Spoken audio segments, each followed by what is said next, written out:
Welcome, traveler, to the ruins of Mycenae. My name is Herodotus, and I am a traveler from Hyrcanassus. I retrace the cause of various events, such as wars and great calamities. I describe what I see and record what I'm told, all with the aim of providing a better understanding of why these things occur. Look for me to introduce you to many sites. It is humbling to stand in the remnants of such a great civilization. Looking at these ruins, I am reminded that the past is never as far behind us as we think. These are the ruins of Mycenae, center of the old Mycenaean civilization. It was home to great warriors and heroes. In many ways, places like Athens and Sparta stand on the shoulders of its accomplishments. This tour will take you through its ruins and introduce you to its most important monuments, revealing its history in the process. I hope you enjoy yourself. I'll be waiting for you at the end of your visit.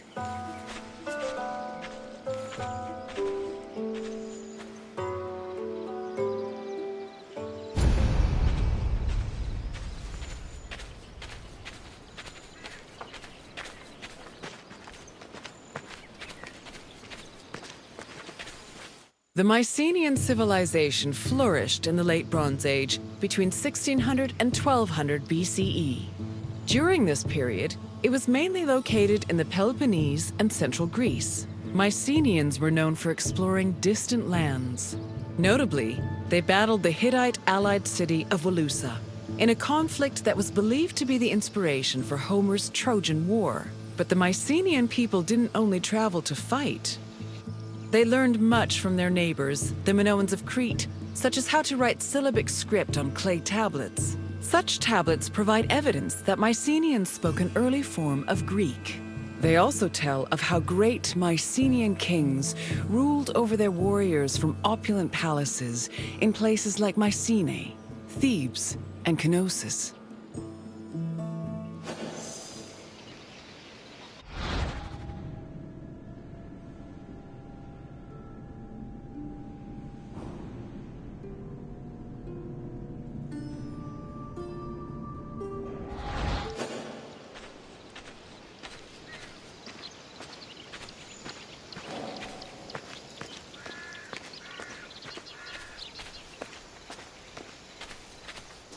The entrance to Agamemnon's Citadel, or the Lion Gate, is one of the most iconic monuments in Mycenae. It is impressive for both its height and for the intimidating rendering on its relief, which depicts two lions standing on either side of a column.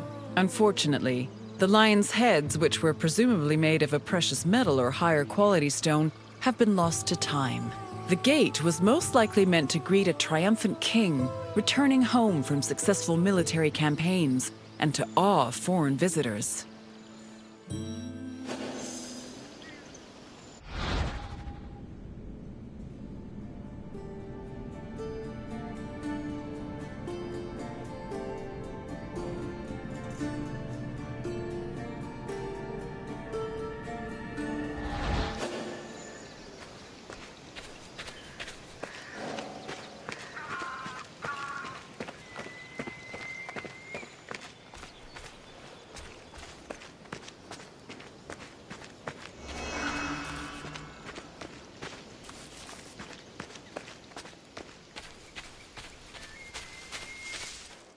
When these shafts were discovered by archaeologist Heinrich Schliemann in 1876, he believed the 6 gold-filled graves to be connected with the family of the great king Agamemnon, even going so far as to proclaim a gold mask he found within to be the death mask of Agamemnon.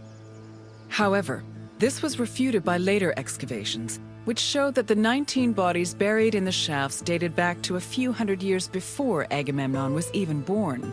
In fact, at the time of the body's burial, the Lion Gate and the Citadel walls had not even been built yet. It's estimated that the people in the graves were members of the first Mycenaean dynasty. The graves later became a place of worship for Mycenaean kings, who raised walls to protect them.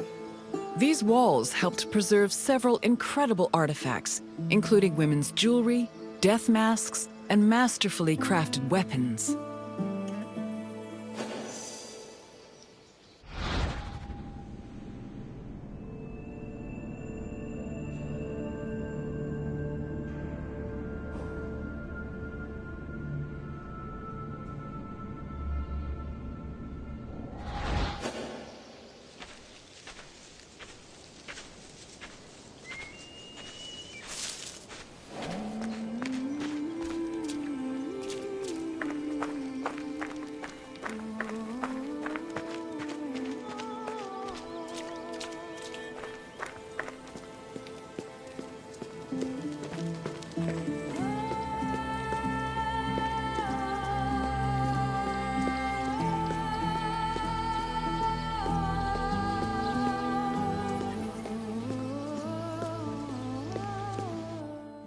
By 1250 BCE, Mycenae was at the height of its power, and its living quarters and workshops were numerous. Houses were built everywhere, from the top of the palace's hill near the king's residence, to the slopes and terraces within the walls, to the nearby hills outside the citadel.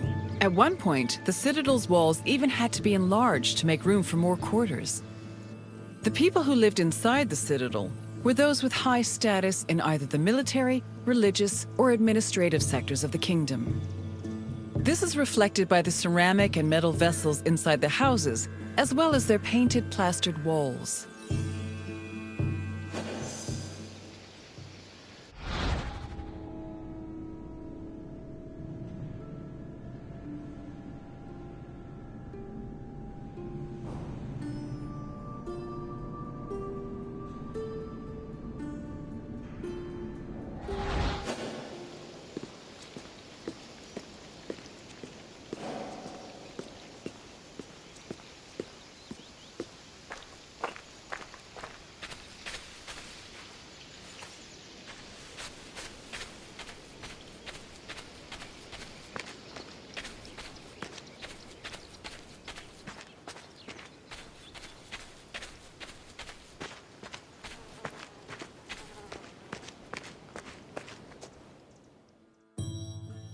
A traveler seeking an audience with the king would have first ascended a steep ramp from the Lion Gate to the Citadel's summit. Here, they would have walked into the palatial complex through a grand entrance called the Propylon.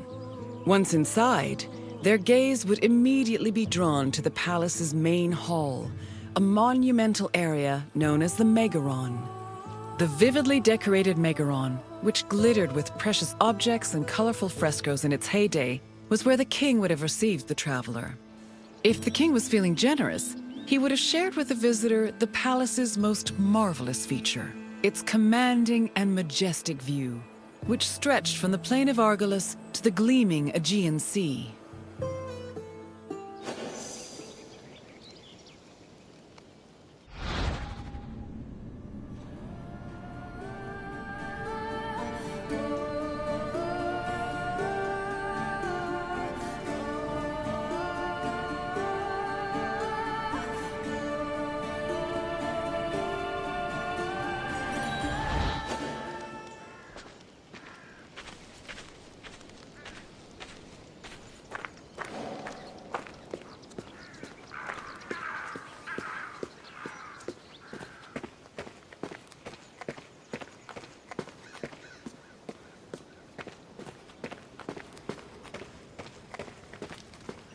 It was in this palace where a legendary Mycenaean king like Agamemnon would have held court. According to Homer and other poets, Agamemnon led the Greeks in the sack of Troy.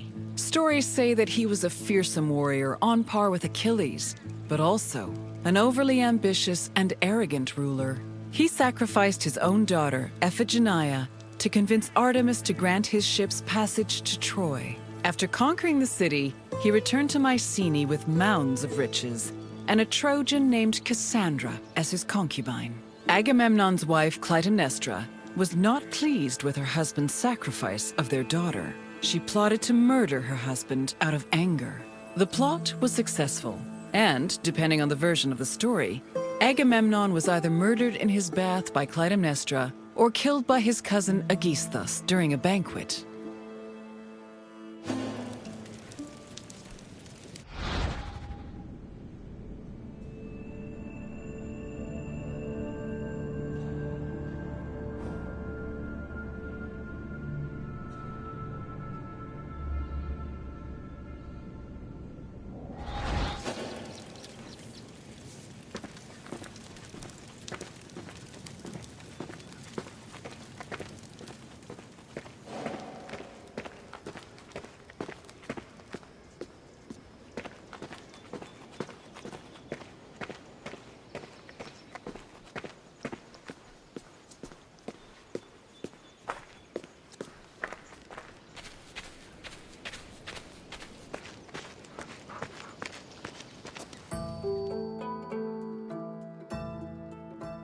You've completed the tour. I trust it was an eye-opening experience. Though it did not last, Mycenae was a sort of precursor to what would eventually become the Greek civilization we know today. It's important we remember them, if only to avoid repeating their mistakes. Now, what else would you like to do? Then let's begin. First, I have quite a simple question. Which ancient city may have been the inspiration for Homer's depiction of Troy? No, the Mycenaeans who were at war with Troy in the first place. Thebes played an important role in the tragedy of Oedipus, but it was not the basis for Troy. Keep trying. Knossos was the supposed site of the legendary Minotaur, but it did not inspire Troy, although I am certain the Trojans wished they had a Minotaur on their side during the war. Either way, try again. Yes, the Mycenaeans' conflict with the city of Wilusa allegedly inspired Homer's Trojan War. Now for the second question. Agamemnon sacrificed his daughter Iphigenia to convince which god to allow him to proceed to Troy? No, Agamemnon's sacrifice did not appeal to Apollo. Try again. Agamemnon did not sacrifice his daughter to Athena. In fact, Athena supported the war with Troy, so such a sacrifice would have been senseless. Keep trying. Agamemnon sacrificed his daughter Iphigenia to convince which god to allow him to proceed to Troy? True, Ares was the god of war, but Agamemnon did not sacrifice his daughter to him. Try a different answer. Yes, Agamemnon sacrificed Iphigenia to reconcile with Artemis, who then allowed his ships to pass to Troy. Now, one last question. What was the name of Agamemnon's Trojan concubine? No, Clytemnestra was Agamemnon's wife. Try a different answer. Iphigenia was Agamemnon's daughter. Try again. I'm afraid Menelaos was Agamemnon's brother. Keep trying. Correct. Following the sack of Troy, Agamemnon sailed home with the Trojan prophetess named Cassandra. You've studied the ruins well, traveler. Then, I suppose this is farewell. At least for now. Safe travels.